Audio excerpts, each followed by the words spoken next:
Martino. Le parrain de l'actualité.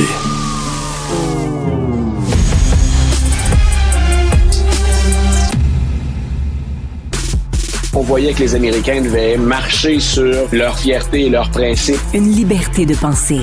Mais il le fait d'une façon particulièrement grossière et maladroite. Une force internationale. Et même, on va plus loin. Luc La Liberté. Écoute, Luc, bien sûr, on va parler du magazine Time, mais juste avant, moi, je suis le genre à juger les gens selon leurs amis, tu sais. Les amis qu'une personne peut avoir, ça en dit long sur cette personne-là. Et là, l'assermentation de Donald Trump, il a invité...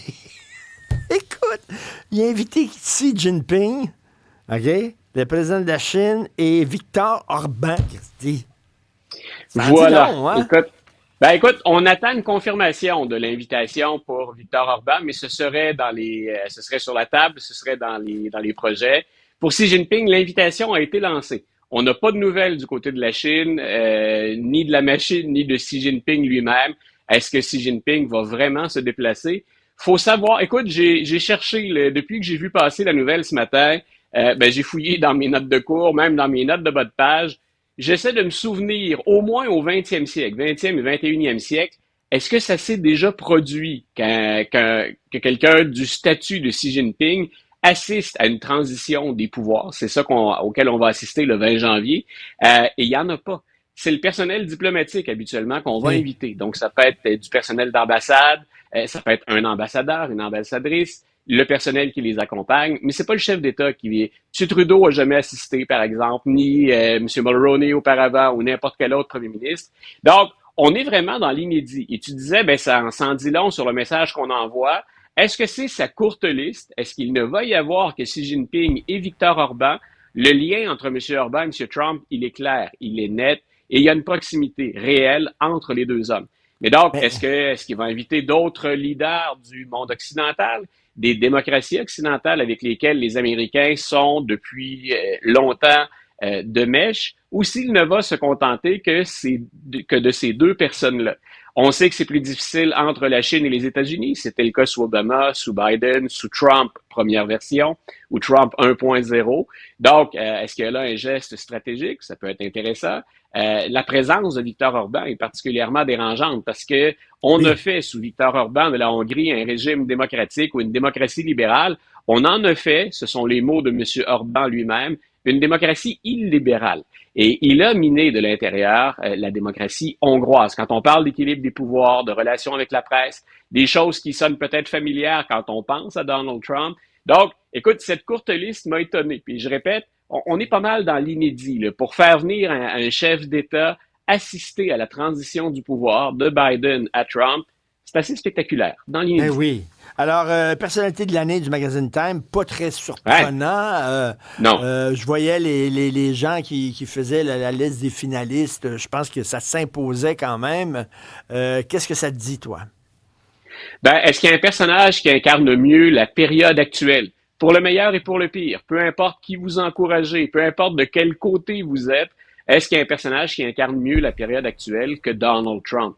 Je vois pas qui peut être l'équivalent de Donald Trump. C'est quelqu'un qui a, depuis qu'il est entré, depuis qu'il est descendu de ce fameux escalier roulant, je vais dire escalateur, de ce fameux escalier roulant, donc depuis qu'il a annoncé sa nomination jusqu'à sa réélection cette année, il n'y a pas grand monde dans l'histoire qui a eu un impact aussi grand que ça sur la façon dont on fait la politique, la façon dont on mène les campagnes.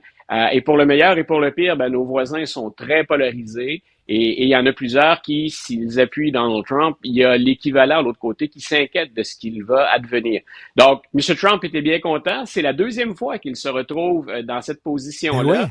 Puis il retrouve un groupe très restreint de présidents américains qui ont fait la manchette deux fois, ou la première page deux fois, comme personne de l'année. Richard Nixon a eu droit à ce traitement-là, Ronald Reagan, Bill Clinton, et Dwight Eisenhower, c'est un cas un peu particulier, le général de la Deuxième Guerre mondiale. M. Eisenhower l'avait eu une fois en 1941, si ma mémoire est bonne, pendant la guerre, et l'autre fois comme président américain. Mais donc, il est en bonne compagnie. Ils sont pas nombreux à avoir fait deux fois la première page ou le titre de personnalité de l'année. Donc, on devinait que M. Trump était très fier aujourd'hui. C'était assez évident. Ben, écoute, tu as vu là, le sondage en France, s'il y avait une élection présidentielle aujourd'hui, Marine Le Pen gagnerait les doigts dans le nez. Écoute, le Poilievre, Trump, Le Pen en Italie, tu sais, il y a un vent de néoconservatisme là, qui souffle à travers le monde, puis ça vient de Donald Trump. Là. Il y a un vent de néoconservatisme.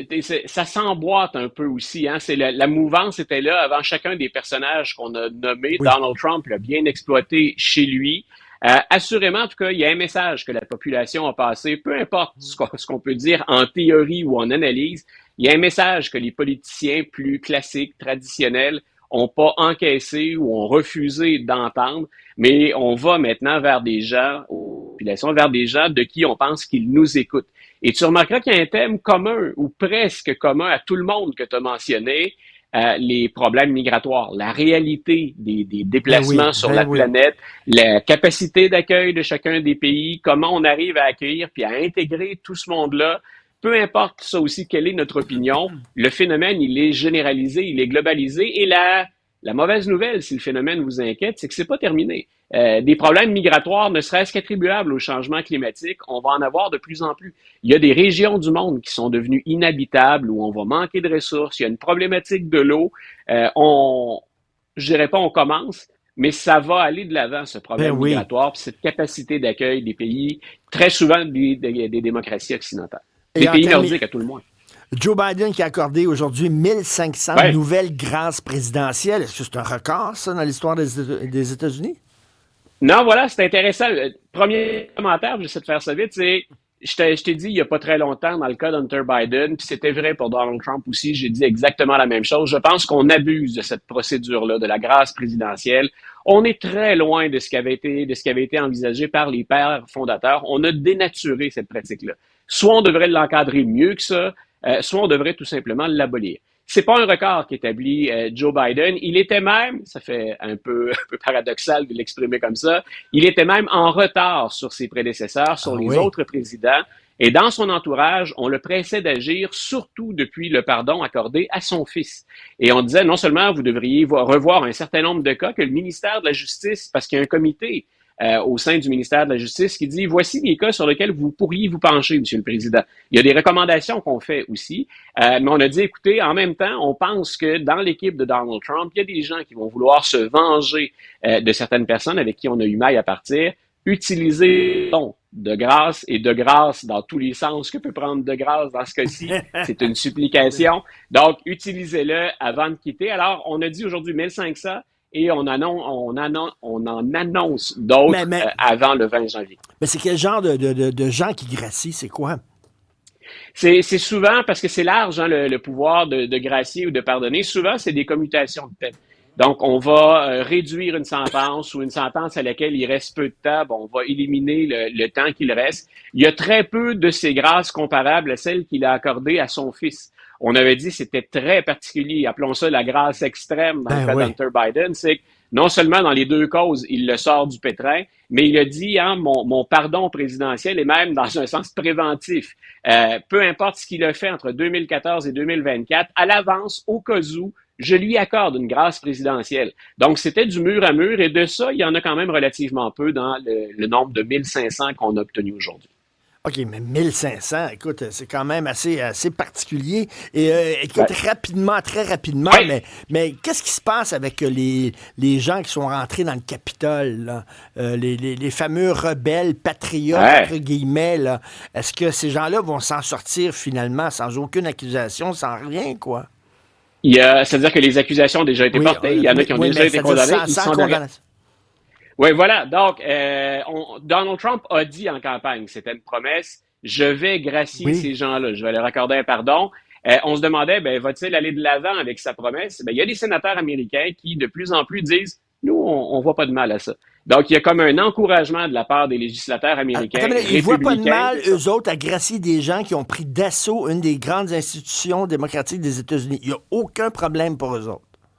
Moi, les cas que je surveille là-dedans, c'est les cas les plus sérieux, ceux qui ont été condamnés pour complot séditieux, c'est-à-dire c'est pas rien, mais c'est tenté littéralement de renverser le régime. Il y a entre autres le cas de M. Torrio qui était à la tête des Proud Boys, qui a obtenu une sentence très, très sévère. Est-ce qu'on va aller jusque-là ou c'est ceux qui ont eu des sentences minimales, qui n'ont pas eu les procès les plus lourds, les plus importants? Est-ce que c'est ceux-là que Donald Trump a en tête ou s'il va pousser ça jusqu'à sortir de prison, les têtes dirigeantes, les meneurs, il y a de l'extrême droite, il y a des suprémacistes blancs, et je répète, complot séditieux. Si on ne s'étonne plus de ça ou que c'est normal de libérer quelqu'un qui a tenté de renverser le régime, ben écoute, ça va être spectaculaire pour les 4 prochaines années.